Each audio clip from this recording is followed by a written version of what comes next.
My name is Oshife Larry. I'm a mechanic. Welcome to Exxon F1, also known as from Lawon, Colum, Africa. Good day! Please, like I've always clamored, please. I know you love what you're doing. Subscribe to my channel. Love it. I beg, like be on my channel. You get the best news. I love you guys. Like, comment, share. Some of you come to my inbox, my DM to comment. Yeah, it's good, but sometimes also comment on this social media. It helps my growth. Like, share. Share, please. It's very important you share. I love you guys. Today, ahead of US Grand Prix, the circuit of the American, Austin, Texas. Not Houston, no. This is Austin, no. Austin, Texas. So it's going to be a beautiful race, certainly, with Hamilton having won most of the races on that track, and Max Verstappen is gunning for his third straight win in Austin. He won in 2021, he won in 2022. Will he win in 2023? Let's see what happens. But first, I want to talk about my own boy, Philip Janos Ghana. He's a wonderful young man, 16-year-old Nigerian. In karting, is the first Nigerian karting at the premium level, and we are looking at getting him into F1. So, calling of every well-meaning Nigeria out there, please support him, and he will make us proud. He will make us proud. Let's see how we can support him, what we can do to get him a good racing opportunity so he can make us proud, and I'm sure he will make us proud. Certainly. Okay, today we're talking about the US Grand Prix. We're talking about the tickets, we're talking about the fast races, we're talking about the teams bringing upgrades, talking about so many things. So sit back, relax, and enjoy. So, like I said earlier, the driver with the most wins in US is Lewis Hamilton with 6 wins. The constructor with most wins is Ferrari with 10 wins. Massive. And the US Grand Prix race was first held in 1908. That was before F1 Championship started originally. There had been races before that time, but it was not until 1950 that it was called F1 Formula 1 Championship. Yeah. So, right there, it has been held 51 times, the Americans. The last held was 2020, that was last year. It was back on the calendar after a very long time in 2012, and they could not hold the race in 2020 because of coronavirus. But back in 2021, it was held with Max Verstappen winning the race, starting from pole to win the race. And last year, Carlos Sainz was on pole, but Max Verstappen won the race. Carlos Sainz was out from the first lap. Now, the circuit length is a 5.513 kilometers, that's a 3.426 miles. And the race length is a 308.405 kilometers, that's 191.634 miles, and the 56 lap race. That race long. So last year, Carlos Sainz took the pole, that was in 2022. Max Verstappen won the race. Max Verstappen was able to bully him out on the first lap, and Carlos Sainz made a mistake and was tangled by George Russell from his own mistake on turn 1. He was taken out, he had to retire, not even able to complete his first lap. Lewis Hamilton came second, Charles Leclerc came third, and George Russell took the fastest lap of the race. Now, the circuit of the Americans has been back since 2012, and it has been held in 10 different locations. That I'll tell you in some other videos. And that track is a standard F1 track in which other races have been held on the track. The Indianapolis, the Sebring, a lot of races have been held on the track. The beautiful track. And remember, there will still be another race in US this season, and that race will be in Las Vegas. But this weekend on US soil is another sprint race. That is back-to-back sprint race. Oh my God. You know, the last race was in Qatar. It was a night sprint race, but this is a day sprint race, and it's going to be very interesting. So on Friday, by 6:30, we'll be having a practice run and qualifying by 10 o'clock at night. Then on Saturday, I'm talking about West African time, which is very close to the European time. Some part of Europe will be 1 hour ahead of us. Now, in America, it will be right in the thick of the sun in the afternoon. So on Saturday, 21st of October, it will be sprint shootout by 6:30 and sprint race by 11 p.m. And on Sunday, the main race course, that will be the 4th sprint race of the season. Still have 2 more to go, and I won't tell you where the remaining 2 are coming in. It's going to be an interesting sprint race. Max Verstappen, like I said, has won 2021 and 2022. Let's see if he can win this one, and it will be so interesting. That will make it an hat-trick of wins in the circuit of the Americans for him. And there will be 3 tire choices, like you all know. In what range? We don't know yet. The range in which Pirelli will be bringing the tires. But with sprint race, there will be a lot of excitement. Can't wait for the excitement. I'm sure it will bring a lot of excitement. Now, ticketing in Nigerian Naira. Ticketing starts from about 697,497. That's about roughly about $800 to 25,196,000. naira, and we're talking about full access. Depends on your package, but it will be a day access. Depends on the package the drivers will be on. For ticketing, like I said, in naira, that's a ticket. Like I've always said, it's a big boy race. It's going to be very interesting, certainly. And if you're booking online on F1, you can get tickets as low as £605 per ticket. The booking fee is £30. For you to sit at the Plaza Club, you'll be having about £5,000 pay, while on turn 4, £1,200. It depends on where you want to sit and which of the tickets you want to be on. Most of the tickets are already sold out. Yeah, are sold out. Now, the venue is a 120,000 capacity, but I'm sure this year we should be having close to 200,000 fans on Sunday watching the race. And all through the weekend, there might be well over 400,000 people falling in, and there'll be 400,000 people are falling in, and about 40% of them are not from US, which means it's going to be interesting. That's why I keep clamoring that a lot of races should be brought to Nigeria. We need races in Nigeria, we need races in Africa, not just for our economy though, but also for growth, for greater things. Next year tickets will be out. As it is now, it's been October. The tickets are already out for you to buy tickets for next year. Now, let's go to teams bringing upgrades. So which team is bringing upgrades? Which team are not bringing upgrades? So first, McLaren. McLaren are not bringing any new upgrades, because they brought majorly their upgrades, so they've upgraded the car. They will be waiting for other teams to upgrade, in which Mercedes have said they will be upgrading. And well, what will McLaren be bringing? And Mercedes still have one more upgrade before the end of the season after this. So if McLaren brings upgrade in the next race, Mercedes will still bring another upgrade. They're chasing after themselves. So Mercedes are looking at catching up with the McLaren to bring a better upgrade, to be ahead of them. But McLaren are still ahead of Mercedes now. So certainly, what is McLaren bringing?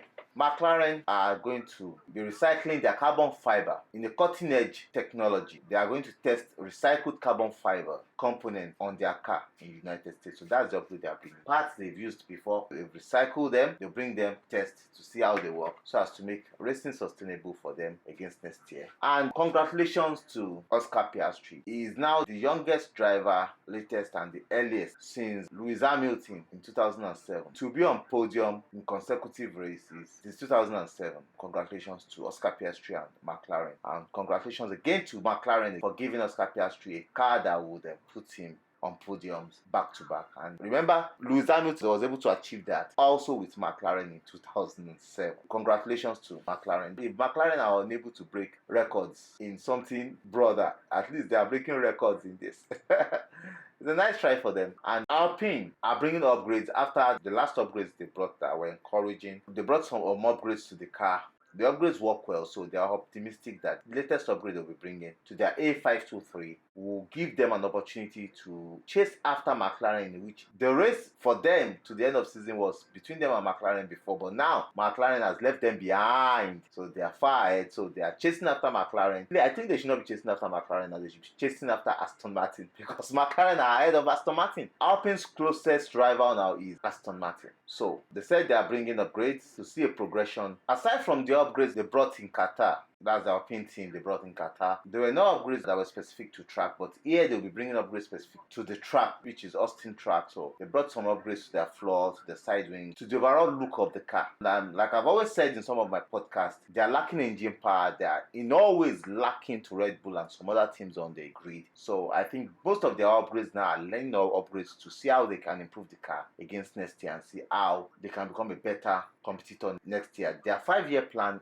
I'm not sure that plan will be in the works, since they've sacked their team principal Otmar Safner and their racing director, I think. So the Stone team, I think, will then bring some upgrades to learn and see how they can move forward and see how they can bring a better car next year. And if the engine is being opened, maybe they will bring a better engine. Majorly, whatever they are bringing to Austin will be for aerodynamics, because they are really lacking behind in aerodynamics. The car had a strong performance in Qatar 2 weeks ago. That was last week. So let's see if the upgrades they are going to bring this week will have a strong racing results for them. Maybe possibly take them ahead of their closest rival now, which is Aston Martin. The upgrade they're bringing now will not be final upgrade. They are still going to bring more upgrades, I believe, to learn a lot, to see how they can improve their car. But for Red Bull, I don't see Red Bull bringing any upgrade, except cost cap is not been working because I am not sure the cost cap really worked. Because other teams should have been closer to Red Bull, very, very much closer. Even the closest team, which McLaren, are still about 6 tenths away from them. I'm talking about closer like 2 tenths, but they are not closer. Let's see. They're not bringing upgrades, and I'm not sure they should be bringing upgrades to the end of the season, so that other teams can catch up. They've won everything that needs to be won. So what upgrades should they bring? I am not the reason why they didn't make Checo Perez work. They know the reason why they didn't make him work. So if they're bringing upgrades to compensate for Checo Perez, that is their own cup of tea. Ferrari are bringing new floors. Like I said, McLaren are now ahead of them. They are bringing new floor to Austin. They are looking at ways to make their car faster. A revised center floor, the diffuser, and the floor surrounding. Those are the things that will be attached to the new floor they are bringing. And for Aston Martin, they are bringing new front brake duct for their overheating. AlphaTauri should be bringing new upgrades for their new rear wings. The Williams too should be bringing upgrades. The Mercedes are bringing new floor, totally new floor. And the reason why they are doing this is not just to learn. They said they are bringing massive upgrades to the end of the season so that they can know how to improve on the W thing. So, they are bringing new floors. There will be new tweaks to the side pods and to some part of the rear of the car. So I think that will also bring them closer to the McLaren or even ahead of the McLaren. Let's see if that works for them. Also, another small team bringing big updates will be us. Now, that is the home team. For now, until Andretti joins, I think us for now are still the only American team now. Now, us are thinking of bringing a Red Bull style car. Yeah, I don't call it a Red Bull style upgrade, a Red Bull style car. Because McLaren copied the Red Bull, Alpine had copied the Red Bull, Ferrari copied the Red Bull. Now, us are thinking of copying the Red Bull. So, we are expecting the us to look like a Red Bull when next we see the us. We should be seeing a Red Bull us. So, let's see what their car will be like. They are copying the Red Bull aerodynamically because the Red Bull is the most efficient car presently on the grid. So they are going to copy the Red Bull from what we are hearing and from what we are looking at. Like I said, AlphaTauri to bring huge upgrade, to bring performance to their car. They've upgraded the floor in Qatar. From what we are hearing, they are bringing new floors again, and they are bringing some other little tweaks again because of their development. Remember, they'll be changing name next year. Most of these teams are doing this because they want to get a grip on how next year will be. They want to be more and more competitive because AlphaTauri this year has not been anywhere. They are trying to see what they can do because it's going to be possibly a new owner next year, and they are not thinking of copying Red Bull from what they are saying, but one way or the other, they will copy Red Bull. They will copy Red Bull. So let's see what they do. And Daniel Ricciardo is back. Daniel Ricciardo has driven the Red Bull around US this weekend in Las Vegas, so he should be racing this week. Liam Lawson will be going back into his shell after a wonderful 4-5 races he has had. He came in for Daniel Ricciardo in Netherlands, and since that time performed very well. He's done a great job in those races. So Daniel Ricciardo will be back after he broke his hand in the Netherlands. I hope he's able to race well because the Red Bull team will be having quite a big year next year on driver with Max Verstappen stealing his own seat. Checo Perez is going to see his contract out. I wish for Red Bull mouth is not always in the right direction. So with them having Liam Lawson, having another reserve driver in the pool, having Daniel Ricciardo, wow, let's see what happens. And with the Williams still looking at Logan Sargent, and I know they have their eyes on Liam Lawson possibly. So let's see what happens to them. Alfa Romeo too should be bringing some QB. And the major reason why us, like I was talking about us, why us should be bringing upgrades. Us has been a very poor car. On the one pace lap, they are very good, but in races, that overheating of their tires on the brakes, and the car has not really been a car in races. Unlike the Mercedes that has been a very good car in race, that their own car has been a very worst car in race. So let's see if the upgrades, the Red Bull look-alike they are bringing, would give them what they think they deserve. But that is it for now. But those are the upgrades. That is what's happening, and that is it for now. So to Lewis Hamilton, I think Lewis Hamilton could be getting a penalty because he was fined in Qatar because during the safety car he crossed the track. He was fined £50,000. But now the F1 are saying they're going back to look at it because he's a leader and he's a respected figure. So they need to look at it so that other drivers will not do that. And wait, hold on.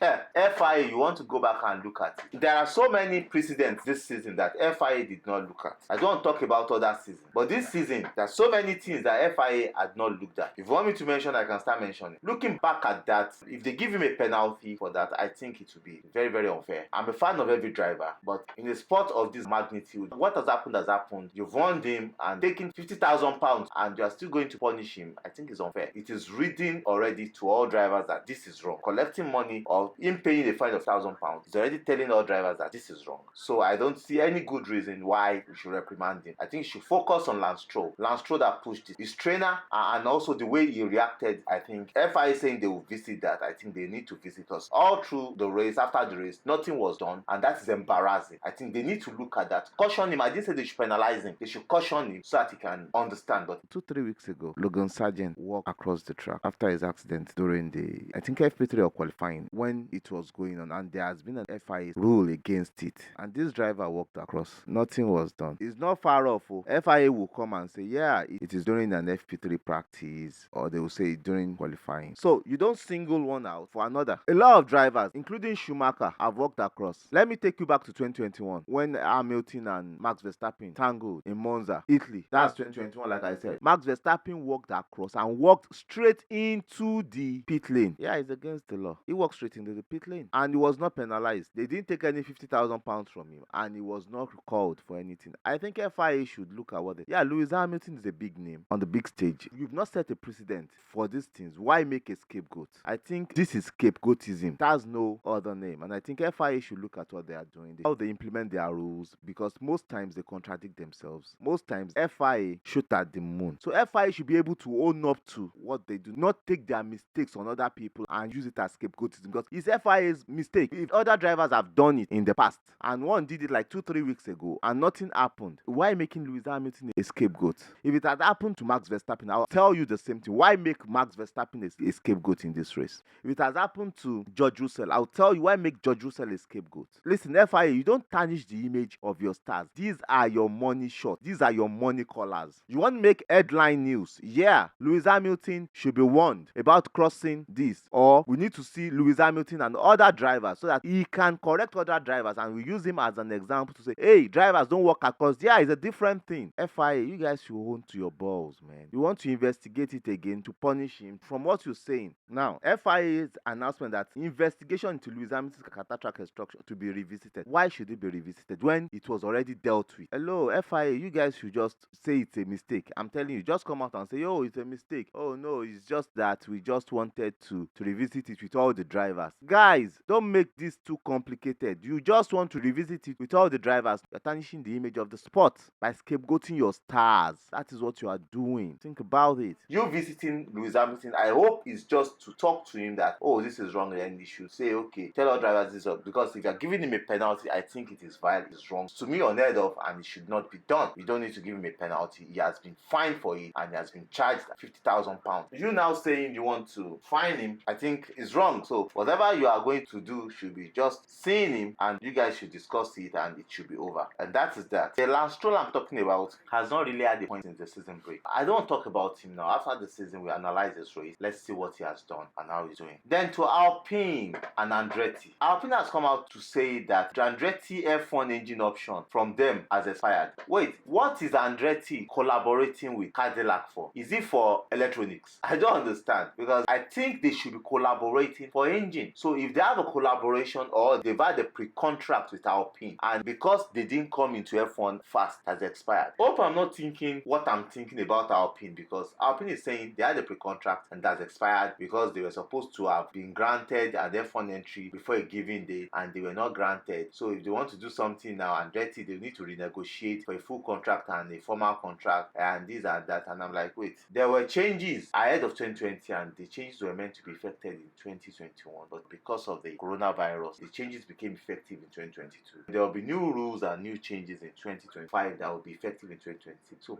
what is Alpine saying? That Andretti should have come in during coronavirus 2021? I don't understand. Alpine, you guys should better start saying some senses, because all these ones, they are not looking like senses at all, seriously. And I think they should sit down and look at it. Well, it's their deal, it's not my deal, but for me, I think it's just a way to push Andretti away. And big ups to Fernando Alonso and Max Verstappen. This season, they've been the only two drivers to complete every Grand Prix up until this one that they've not run. Hamilton was in that clique before, but last week, turn one, he was out. Hope Alonso will not be out this time, because anybody dwelling with Verstappen is always out. Hope Alonso will not be out, because both of them have completed 1,019 laps this season, and that is massive for them. The F1 Academy is expanding. It's also expanding to karting with new global series. So if the F1 Academy is expanding in karting, that is beautiful, and that will be for champions of the future to put up a new 3-tier karting ladder. And it starts from the minis, which is from age 8 to 11, the juniors age 11 to 14, and the seniors age 14 to 17. 17 and the mixed gender. So the F1 Academy will support 3 female drivers in each tier, and the best 3 female drivers in the seniors category will get into F1 Academy test, which is great.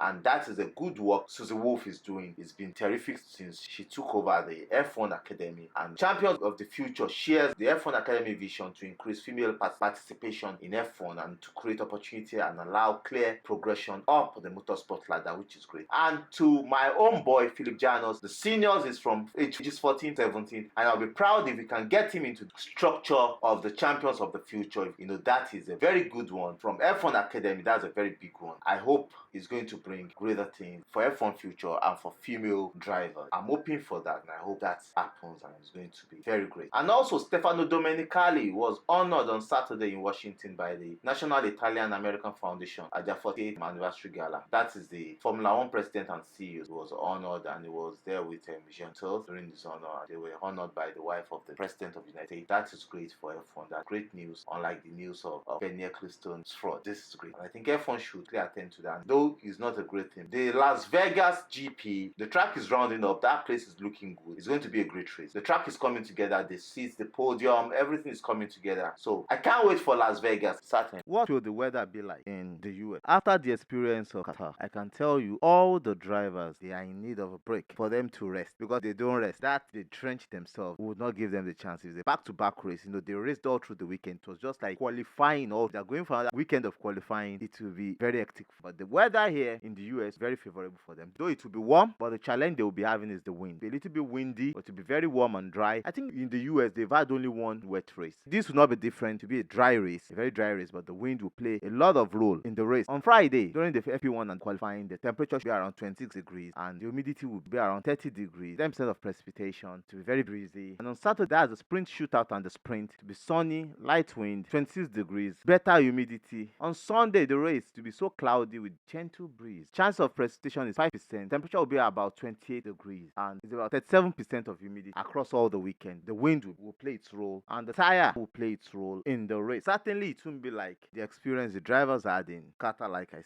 Certainly, it's going to be a very, very nice race. And one thing you need to know about the American race, that's the circuit of the American race. Your pole position does not give you the win. In fact, if you're on pole and the driver starting from second get a better traction before, because you on pole will be on the dirty side of the track, be sure that the driver in second place would be ahead of you in turn one. And also, undercut is powerful. On that track, undercut very, very key and it's powerful to play a very vital role in the race. Who will undercut? And with what Mercedes and Ferrari are bringing to bring them close, will the upgrade draw them closer to the Red Bull, which will be ahead of McLaren, or be in the same range? Will it be a 3-horse-way race? Because I can tell you, if the McLaren tweak their car and have a better start, they will make the race a very, very tough race for the Red Bull. And if the upgrades Mercedes are bringing is going to be strong upgrade that will work for their car, they will make the race very, very tough for the Red Bull. So this race, I don't see the Red Bull winning, possibly because these teams, the Mercedes, the Ferrari, and also the McLaren will make it a very tough day for them. And for somebody like Daniel Ricciardo coming back, Daniel Ricciardo has had very bad races in the US. He's had like 2 DNFs in the US, so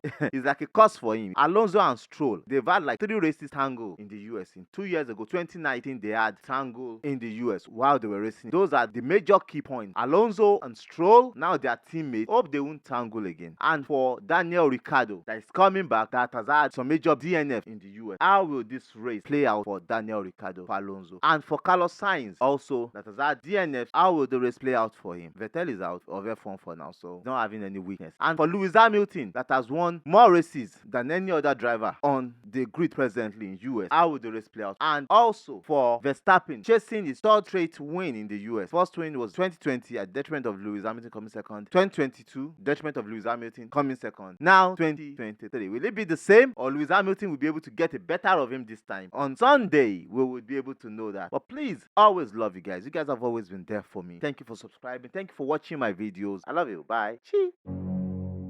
Gibor gives you power. Gibor gives you control. Gibor gives you benefits. Are you an individual or business that uses fuel or gas? Use Gibor to find the best prices across all retail outlets in your city. For users and businesses that buy volumes, Gibor gives you access to credit. Gibor also gives you the ability to track your costs and monitor expenses per car or fleet. Need to improve your costs, enjoy incentives, or track expense? Gibor is the answer. Enjoy 5% discount on your first 5 purchases when you get your next fuel voucher from Gibor. Log on to www www.gibor.co to enjoy this. Retail outlets wanted nationwide. I have a new friend in the house. We are in Nigeria here, West Africa. He provides internet for us. They provide the best internet around the mainland, and I know they are still moving to the highland and they are moving all around Nigeria. But for you to get internet on the mainland, contact Fibrad Telecom Limited. They get you sorted out ASAP. The best cable internet on the mainland, fiber, I think they get sorted out. We talk much about them in the course of some of our videos, but contact them, they get sorted out. Teams Gadget is for those of you that cannot easily go to the market to get your phones, your laptops, your accessories. Just place a call through. His phone number is there. It gets you the best. It's your shop plug to get you the best phones, accessories, laptops, games, and other accessories for your computer gaming experience. Contact Teams Gadget and you get them for you.